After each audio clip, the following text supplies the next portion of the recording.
everyone. So today's video is going to be about my pre-transplant, transplant process, and post-transplant. So my transplant date was set for May, and that's what ended up happening. And in order to get to my transplant, I needed to be in complete remission, or at least close to remission. That depends on your condition and what you and your doctor discuss. For me, it was to get in 100% remission. Luckily, I was able to get to that point. So again, this is pre-transplant. So this includes all the chemotherapy I had to undergo, and then it includes immunotherapy as well. I did for a brief time there. And then also I did do full body light radiation, and this was for like 3 days. So as soon as I was done with all of these things, I was able to go into the hospital, admit myself for the transplant. And immediately the day after being admitted, I had my transplant. This consists of a blood product that they filter out the stem cells from your donor's blood donation. So it's not just bone. This was blood donated.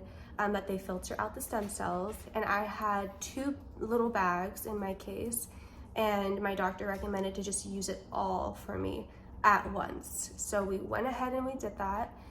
And so what they do with these stem cells beforehand is they preserve it and they freeze it. Well, the preservation product that they put in it is very garlicky or tomato saucy flavored. And so I would recommend having like a mint gum and Vicks. I had both. And then for the freezing part, they defrost the stem cells in the room while I'm there, and they make it room temperature. So it's not like it's something hot going inside of my body, it's just room temperature. So they did that. I had my mint stuff ready to go, and they injected inside of me, and within like a few seconds it just hits me. I throw up, and then I even kind of like blacked out for a second, and I was just trying to think, like, just give me powers, give me strength, God, I need you here with me. And I was also thinking like nerd like, hey, this is what superpowers feels like right now. So that helped me get through the first bag. And then the second bag, they did the same thing. They defrosted it immediately before injecting it inside of me, and same reaction. And afterwards, I was kind of nervous to stand up or move around, but I was completely fine. I could move around, walk around, stand up, everything. So fortunately, I was okay immediately after transplant. And the total process takes maybe like 2 minutes. It just depends on the nurse and you discussing how fast they should put it inside of your body. And then that's it, they leave. You're told you're gonna get, I was told I would have fevers for a few days, and then also eventually graft versus host disease. And so I definitely had both of those things happen. The fevers, in order to subdue them, they actually give me more chemotherapy, which oddly enough works. And so then the fevers went away, and I was in the hospital for a total of about 2 weeks. You're told you might stay in there for about a month or so. It's just to mentally prepare you for like anything that can happen. Better safe and go home and know that you're comfortable and you're okay, than not, so, excuse me, I'm sick right now, excuse me. So I went home, and this was after 2 weeks, so now we're talking post-transplant. After about a month, I got graft versus host disease through my skin, which was mostly hit my face and my neck area. It was like red, spotty, and it was just itchy. I was like inflamed. And then they gave me some steroids immediately to help push it out of my body. And they also gave me some anti-itch creams, cortisone over-the-counter creams, and and then steroids to orally take to help keep it at bay. So I'm not sure if you know what graft versus host disease is, but if you don't, it's pretty much something where the new immune system attacks the old immune system.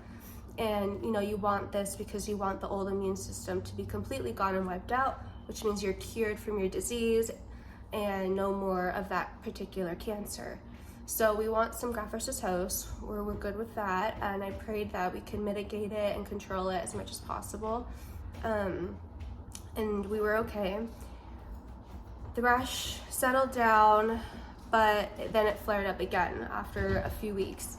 So we were thinking, gosh, maybe we'll slowly taper off of the steroids. So I was on steroids for this whole time, actually. I'm slowly getting off of it, and that's been really helping me so far personally. The only side effect majorly that you can tell going on with the body is just that I get swollen face. So I have a swollen face because of it, which will go away after a few months of being off of it. And then also with post-transplant, aside from the graft versus host disease, is I've been on two main immune suppressants, which is called tacrolimus and sirolimus, and these are to again help with the new immune system and build it all up and keep it all in check and balance. I also was going into the doctors about every day for a week or two, and then every other day for a month or so, and then once a week for another month, and then now it's once every 2 weeks. So hopefully it keeps progressing and keeps getting better. I'm praying for that. And then of course, if something happens where I get sick, or that graft versus host flared up, then that's when I would go to the doctor a lot more often. Just so that way they could check your body, your fluids, your body, your blood count, everything. So that's been good so far, and it's been pretty smooth, thank God.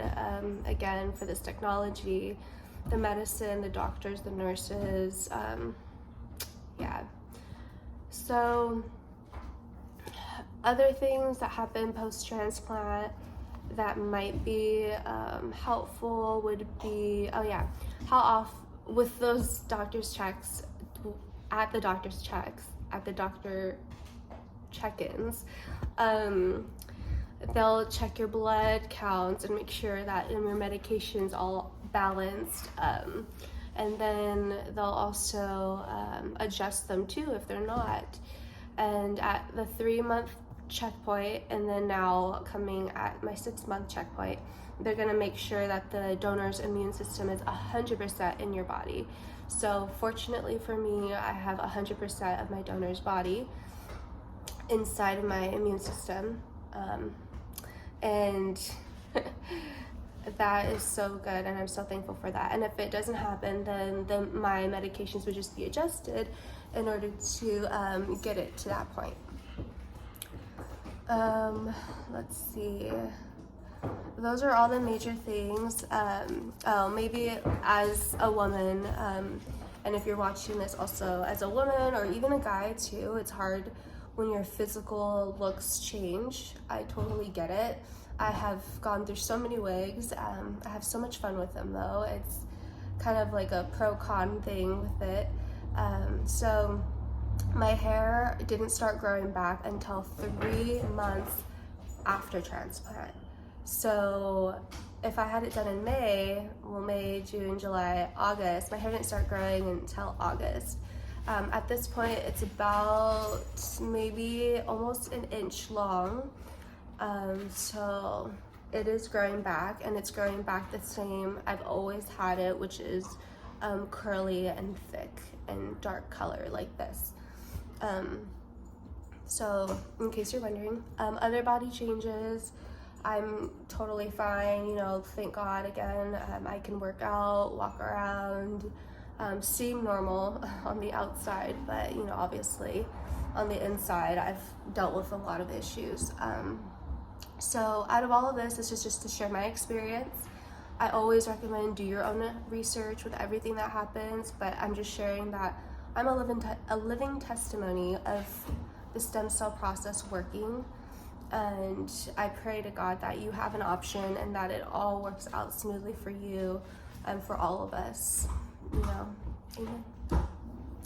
Oh, and the type of transplant that I had was not 100% match, it was a 50% match. So, bye guys, God bless you, and stay positive if you can.